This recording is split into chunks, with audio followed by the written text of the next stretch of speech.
Assalamualaikum warahmatullahi wabarakatuh. Welcome back to my channel. Selamat datang di channelku yang membawakan sebuah kisah-kisah atau cerita-cerita yang bersangkutan dengan hal-hal mistis. Bagaimana kabar dari sahabat-sahabat pecinta horor? Semoga semua baik sedaya. Pada pertemuan kali ini, saya akan membawakan sebuah kisah cerita horor yang berjudul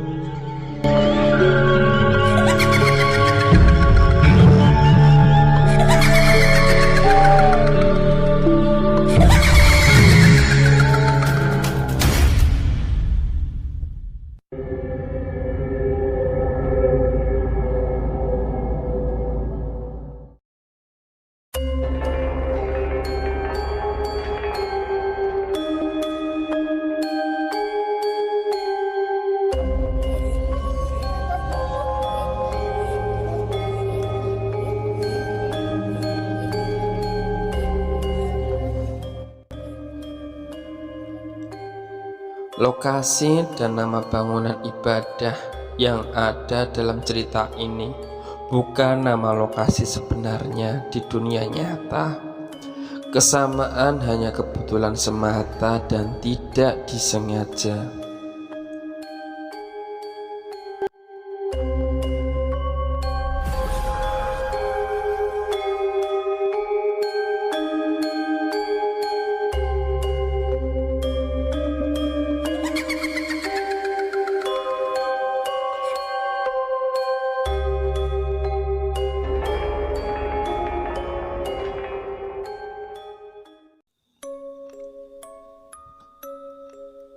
Marhan dan Niko membawa pakaian ganti seperlunya dan beberapa kebutuhan lain untuk menginap di surau Kampung Limau Bareh. Mereka tidak tahu akan berapa lama mereka tinggal di sana, sehingga mereka membawa pakaian cukup banyak. Setibanya di Kampung Limau Bareh, keduanya pergi menghadap Datuk Kayu. Sama seperti 2 hari yang lalu, kedatangan mereka disambut ramah Datuk. Bahkan kali ini lebih ramah lagi karena ada senyum lebar yang ditunjukkan Datuk saat melihat Marhan tiba. "Bapak kagum dengan kemauan kalian," puji Datuk Kayu sambil menerima salam tangan keduanya. Saat mereka tiba, Salma sedang keluar untuk berbelanja. Datuk Kayu segera mengajak Marhan dan Niko untuk ke surau.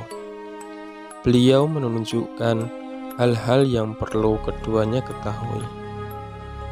Di perjalanan, Niko menyadari kampung ini cukup sepi meskipun hari masih siang.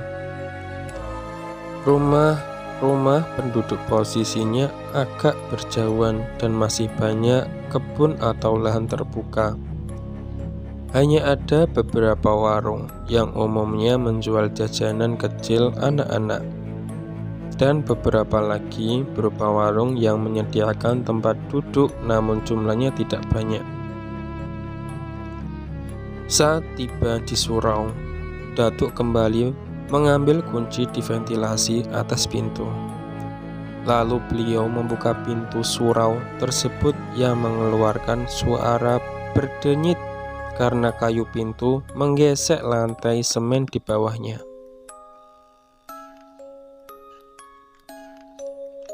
Nah, inilah keadaannya.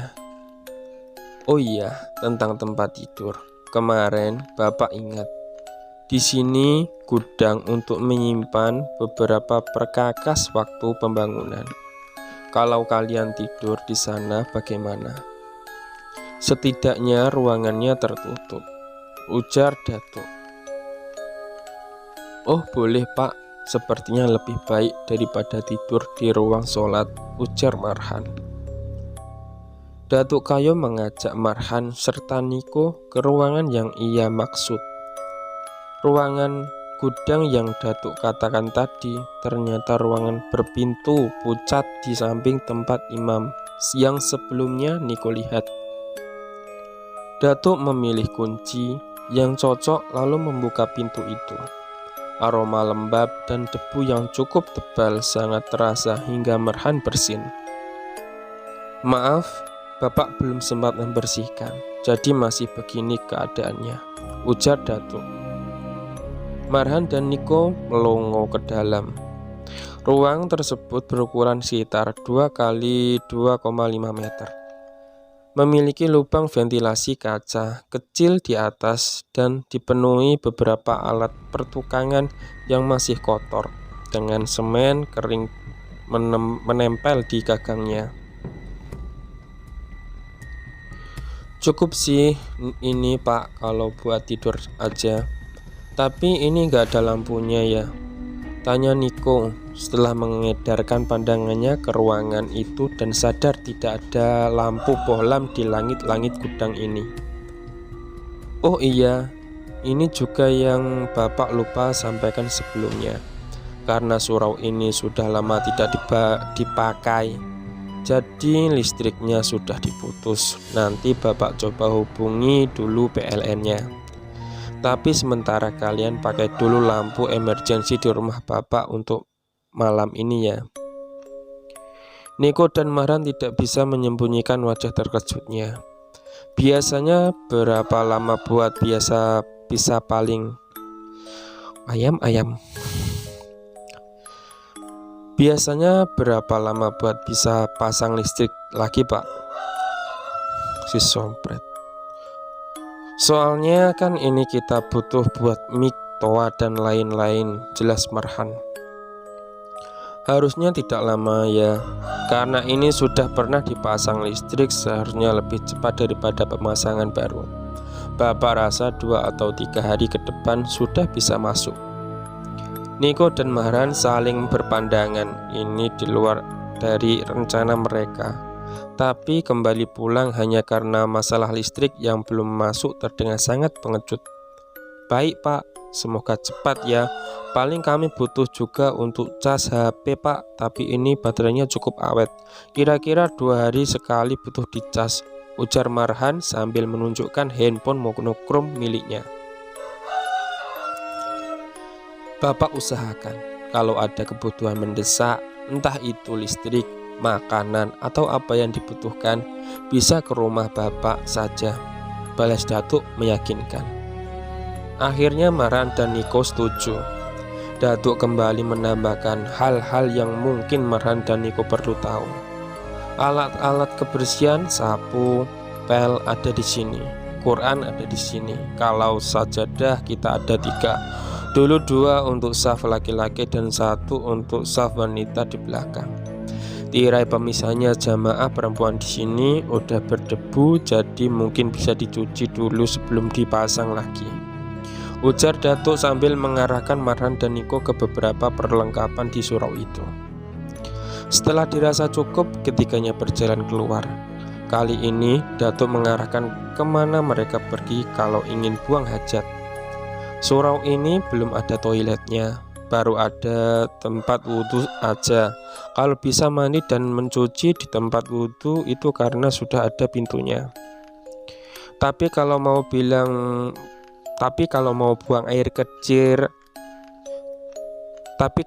buang air besar, kalian bisa ke sini, Datuk menjelaskan sambil berjalan ke area belakang surau. Di sana terdapat sebuah sungai kecil, percabangan dari sungai besar di sebelahnya.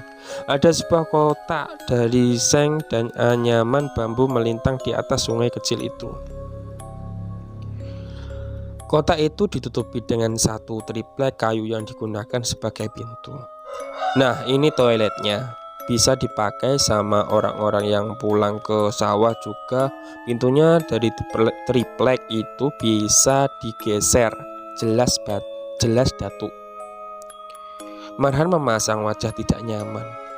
kotak WC itu tidak begitu tinggi dan tidak benar-benar tertutup. Ditambah lagi aliran air yang tidak begitu kencang, sangat memungkinkan ada beberapa hal yang tidak hanyut di sana. Kalian tahu sendiri kan apa itu. Datuk melihat wajah tidak nyaman Marhan. Terlebih yaitu Marhan adalah murid pindahan yang dulu tinggal di kota saat masih di Pulau Jawa. Biasa orang kota gitu guys.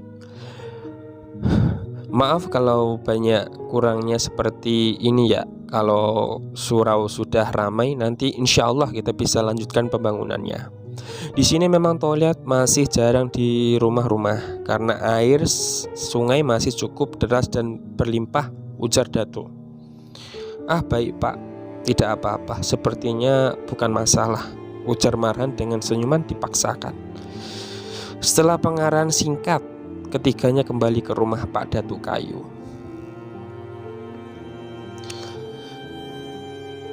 Ketika ketiganya sampai di rumah, Salma sudah ada di dalam dan sedang menyiapkan makanan. Marhan dan Niko dipersilahkan makan bersama. Ketika Salma menghidangkan makanan, pandangannya bertemu dengan Marhan. Keduanya segera memalingkan mata masing-masing. Namun setelahnya ada senyuman tipis terlihat pada Marhan dan Salma. Biasa, pandangan curi-curi pandangan, mantap. Nanti untuk makan siang dan malam, Bapak atau Salma akan antar ke surau. Tapi makanannya seadanya aja ya. Tergantung Salma lagi mau masak apa. Wahahaha. Canda dong. Canda Datuk Kayu maksudnya cuy. Ini udah cukup banget kok pak, jawab Marhan canggung. Marhan, kalau dikasih nasi sama garam sekalipun, asal yang naburin garamnya Salma tetap bakal dimakan pak. Aman. Edik Niko yang membuat Datuk Kayu tertawa. Mantap. Setelah makan, Marhan dan Niko berpamitan untuk ke surau. Tugas pertama mereka adalah membersihkan gudang tempat mereka tidur dan ruang ibadah surau ini sehingga bisa ditinggali serta dipakai sholat berjamaah. Banyak kerjaan nih kita, ujar Niko sebelum menaruh tasnya di pinggir ruangan dan mengambil sapu. Ingat, pahala nih, pahala. Marhan memberi semangat. Tepuk tangan dong. Keduanya lalu membersihkan bangunan dalam surau. Niko mendapat tugas membersihkan lantai ruang sholat, sementara Marhan fokus membersihkan gudang. Bangunan surau yang tidak begitu besar membuat pekerjaan ini memungkinkan selesai dalam sehari. Ujung-ujungnya besok. Marhan mengeluarkan bermacam-macam benda dari dalam gudang. Ia mengeluarkan karung semen, cangkul, palu, paku, kendi minum. Kendi minum ya, gak cocok ya dipisah ya, harus disambung kendi minum itu. Tali tambang yang beragam, alat-alat yang sepertinya digunakan oleh para tukang yang membangun surau ini dahulu. Setelah cukup bersih, ia menggelar satu kasur Palembang pemberian Datuk untuk tempat ia dan Niko tidur malam ini ya. Kasur, pakai kasur ya, gak pakai tikar. Oh, zaman modern bro. Sementara itu Niko menyapu bersih seluruh lantai semen ruangan sholat serta mengeluarkan sajadah yang sudah sangat berdebu. Untuk mengurangi debunya,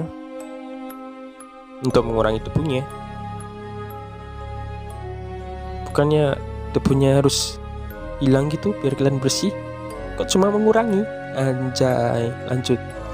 Niko mengeluarkan sajadah ke teras untuk ditepuk-tepuk sekaligus dijemur.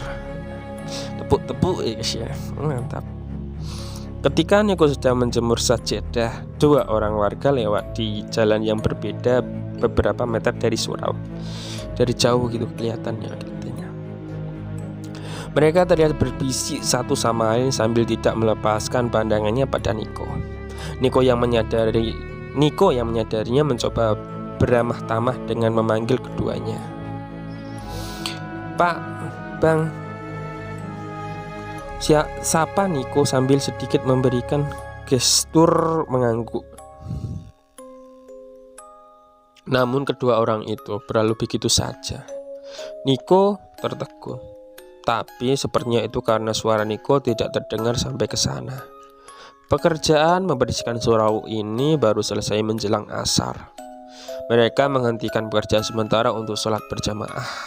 Tapi sebelum sholat, keduanya duduk di teras untuk mengobrol sebentar sambil menurunkan sedikit suhu tubuh mereka sehabis bekerja keras. "Bagian mana yang belum?" tanya Marhan. "Saya udah bersihin sajadah, tirai pemisah jamaah laki perempuan sama lantai," jawab Niko. "Berarti tinggal teras sama tempat wudhu ya?" tanya Marhan. "Iya seharusnya, tapi kamu lihat deh, mau bersih bagaimana juga karena keadaannya memang setengah jadi, masih cor sana sini ya kelihatan terbengkelai juga," ujar Niko sambil melihat ke belakang dan cek. Itu tulisannya gitu ya guys ya. Gua apa itu? Gua terpelongo anjay. Sontak Niko yang langsung bangun dengan wajah terkejut karena melihat bayangan. Katanya Niko baru saja melihat di balik kaca ada bayangan orang sedang berjalan di dalam surau. Ya kalau ada mak bikin jamaah sama-sama kan. Lanjut. "Kenapa?" tanya Marhan yang ikut kaget karena Niko memasang wajah terkejut. Niko tidak langsung menjawab. Ia berjalan ke pintu dan melongok. Gak melihat. Kenapa gak melihat aja ya guys ya? Kenapa ini melongok? Anjay. Ia melihat ke dalam ruangan sholat, namun tidak ada siapapun di sana. "Ada apa sih, Nik? Kayaknya saya salah lihat. Tapi tadi ada bayangan kayak orang jalan di dalam sini," jelas Niko. "Orang? Mana mungkin orang? Orang kalian tidur di sana sendirian, berdua doang cuy."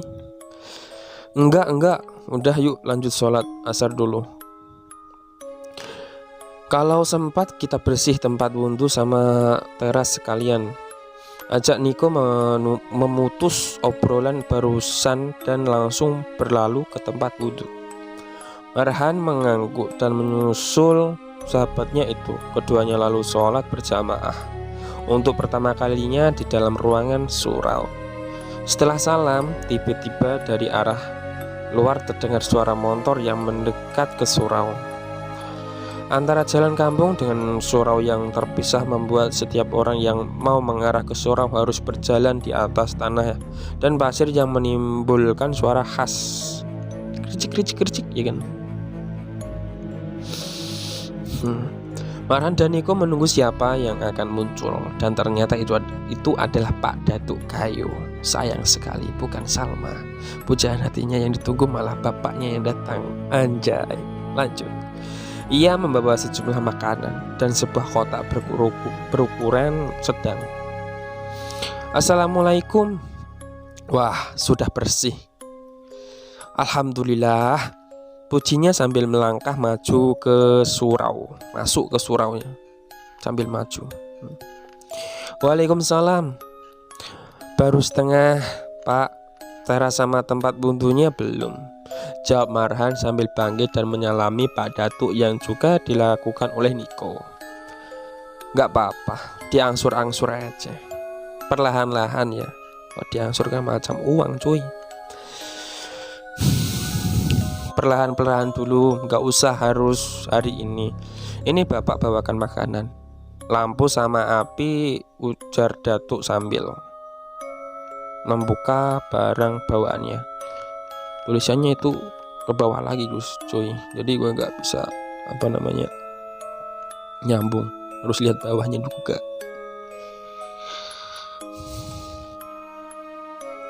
Beliau membawa sebuah lampu emergency atau bisa dikatakan seperti pertomak ya gitu ya.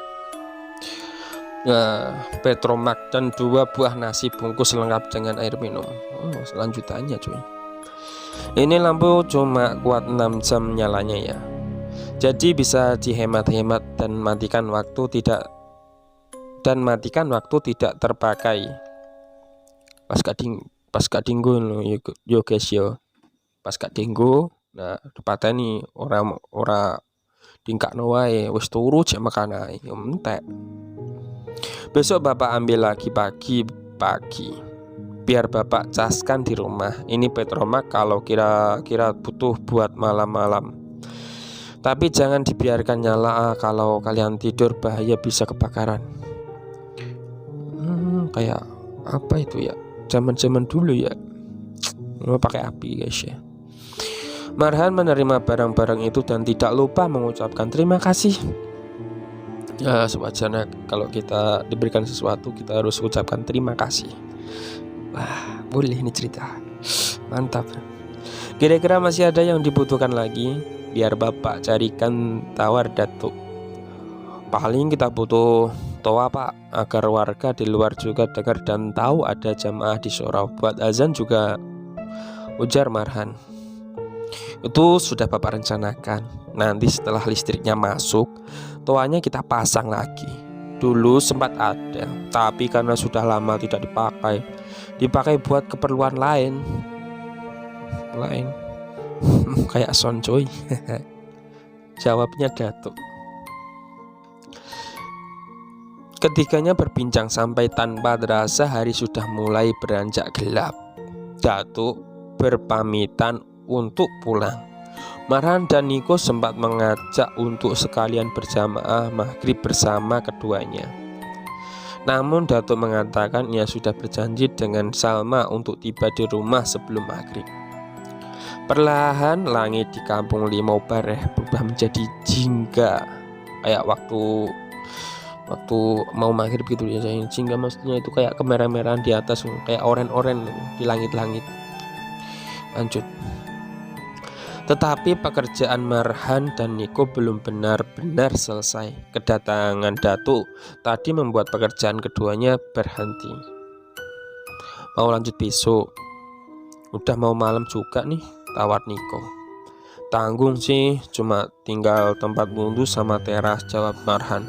Tapi Ruk, saya baru inget yang lorong tempat keranda sudah kamu bersihkan, tanya Niko. Oh iya lupa, kita bagi tugas saja. Kemarin aku sempat nengok ke sana lumayan berdebu soalnya, ujar Marhan. Boleh, saya terasa sama tempat wudhu. Pembagian tempat ya cuy ini. Boleh saya teras sama tempat wudhu. Kamu yang keranda deh ya, ujar Niko sambil buru-buru mengambil pel dan sapu. Oh, ini maksudnya Niko yang bagian tempat wudhu sama teras ya cuy ya. Yang Marhan itu bagian dalam, kayak disebutin ini di lorong tempat jenazah mungkin ya. Kayak yang suka ngangkat jenazah itu apa ya namanya?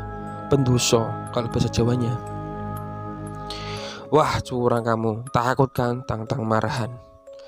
Yah ngapain takut sama keranda? Kamu mau ditemenin bilang aja Ruk, ledek Niko.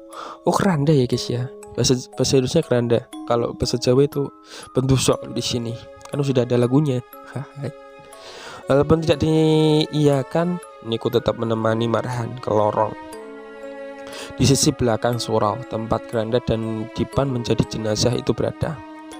Dipan mandi jenazah itu berada. Dipan kayak triplek datar gitu ya dipan. Mungkin ya.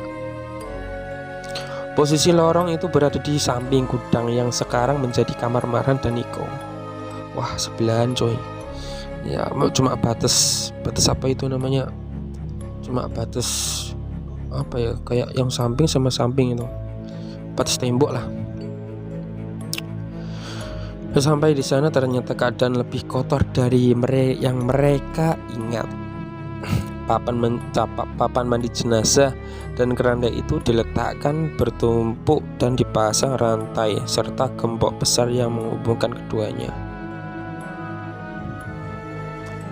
gimana ya, kok bisa digembok gitu, macam apa?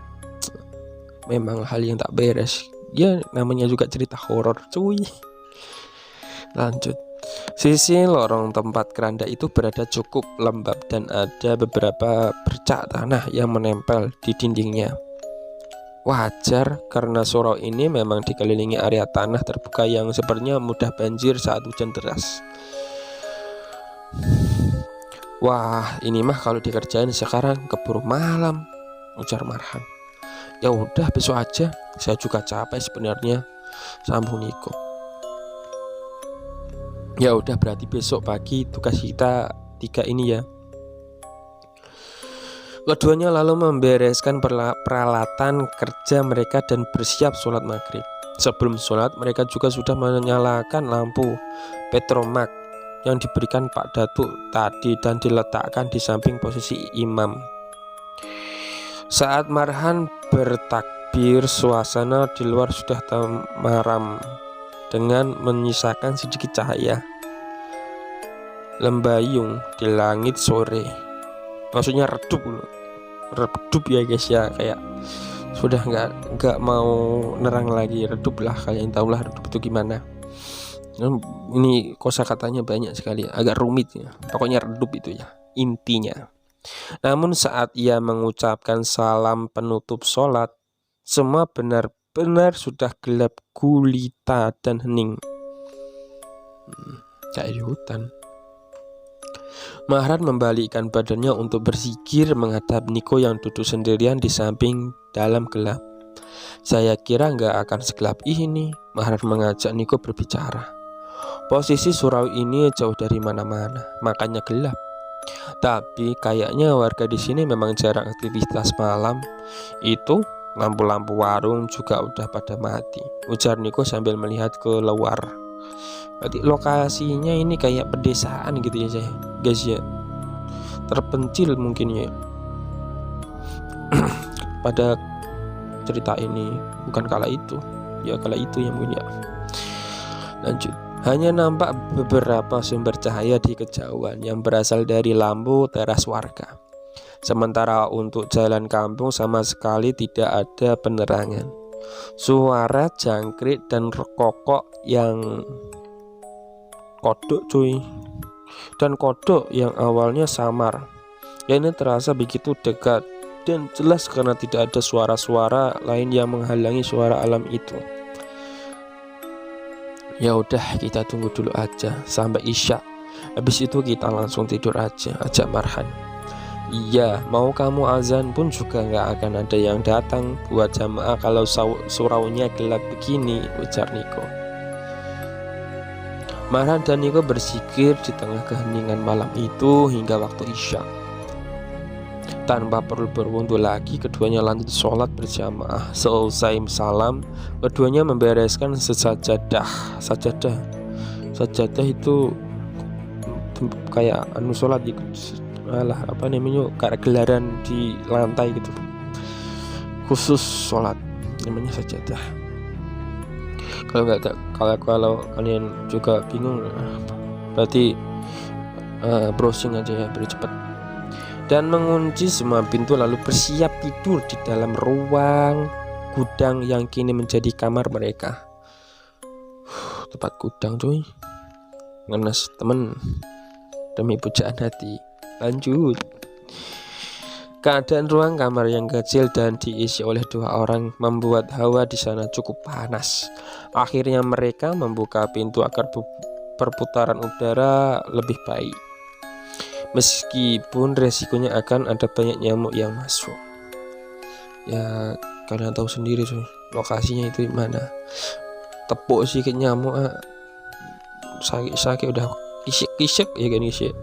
Lanjut. Sebelum terlelap tidur, mereka mengobrol menunggu kantuk. Jadi apa rencanamu buat narik warga di sini buat ke surau lagi? Orang-orang di luar sana umumnya semangat kalau maghrib, tapi desa ini maghrib aja sepi begini. Mana posisi surau juga agak jauh dari jalan, tanya Niko.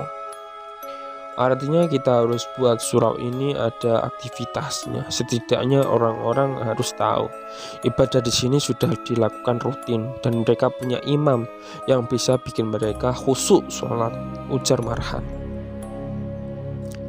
Saya ragu itu berhasil, tapi bolehlah kita coba cara satu-satu sampai nanti kita dapat yang paling cocok dari rencana-rencana itu.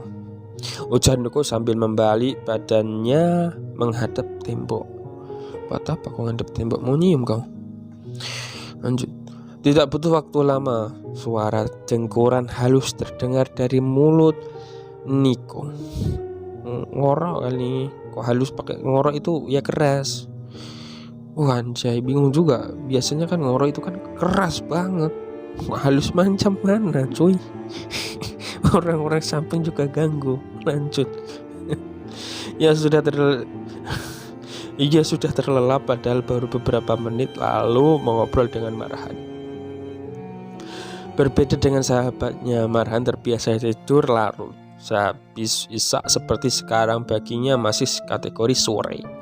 Sambil menunggu matanya mengantuk, ia menghabiskan waktunya dengan membaca buku-buku yang ia bawa dengan pencahayaan seadanya dari lampu petromak. Karena terlalu asik dengan bacaannya, tanpa terasa sudah beberapa jam berlalu sejak Isya tadi. Gemar membaca Yuji ini. Nah, kalian hidup di rumah itu yang lagi boring-boring, baca-baca buku tuh biar apa? Biar pintar.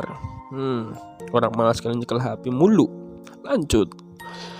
Marhan baru tersadar ia sudah cukup lama membaca setelah lampu emergency, lampu petromak yang ia gunakan mati karena kehabisan daya, tanda bahwa ia sudah menyala selama 6 jam lamanya. Bedanya apa ya guys ya? Lampu emergency sama petromak. Gue agak bingung ya, soalnya gue belum tahu juga cuy.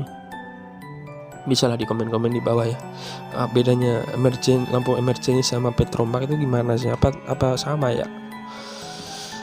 Lanjut.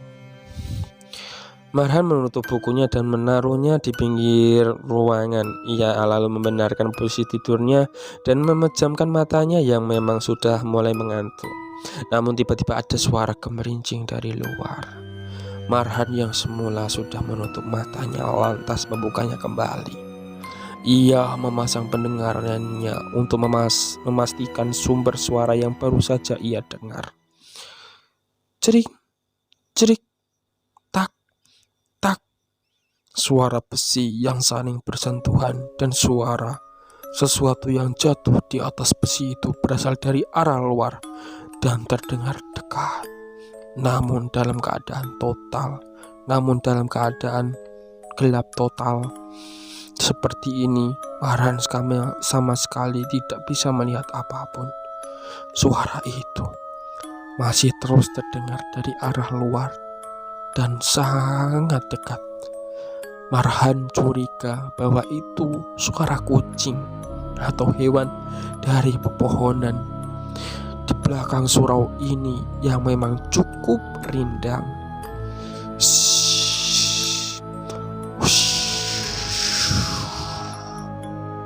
Marhan mencoba mengusir sesuatu itu agar pergi dari sekitar surau. Tak. Sebuah benturan cukup keras kali ini terdengar. Dan saat itu juga Marhan sadar asal suara tersebut dari arah lorong di samping kamarnya, tepat di mana keranda dan papan mandi jenazah berada. Marhan langsung mencari handphonenya dan menyalakan fitur center. Fitur center maksudnya itu yang kalian punya HP yang bisa kalian nyalakan tuh yang kayak center lah istilahnya. Ini juga center cuy. Ya kalian ngerti segilah pokoknya. Lanjut. Ia perlahan keluar dan melongok ke arah lorong itu. Dengan sedikit berdegup ia menyenteri arah lorong melalui jendela untuk memastikan apa yang menimbulkan suara berisik di tengah malam yang baru saja ia dengar. Tengah malam, tengah malam itu kan jam 2. Itu antara tengah malam sudah kelewat ya guys ya. Tapi bisalah diartikan tengah malam karena belum jam 3 atau gimana ya, menurut kalian sendirilah. Lanjut.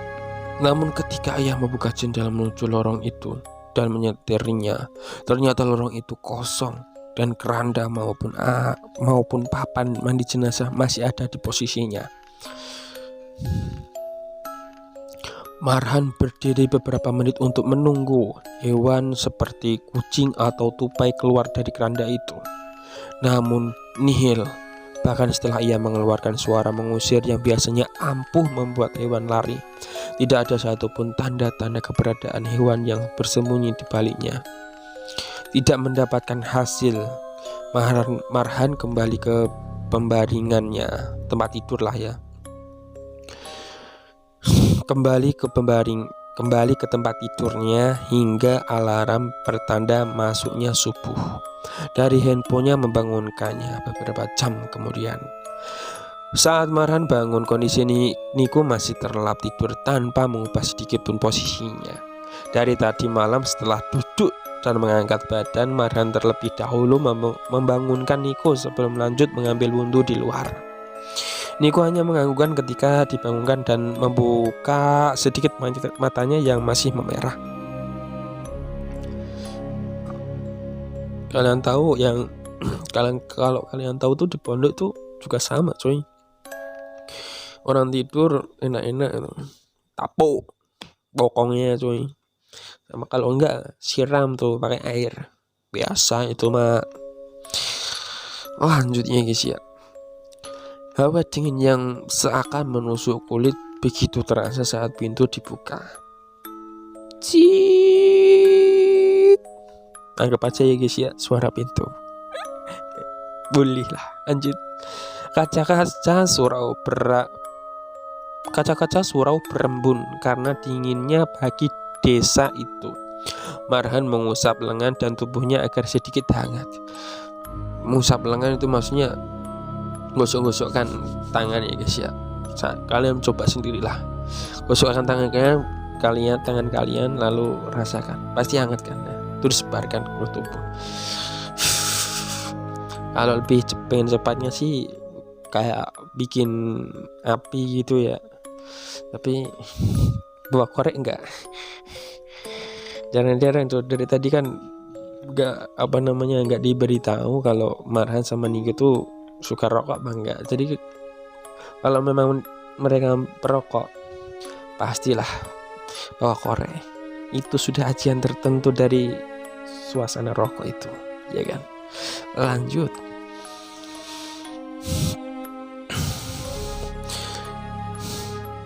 Namun orang yang ia tunggu-tunggu tidak kunjung muncul.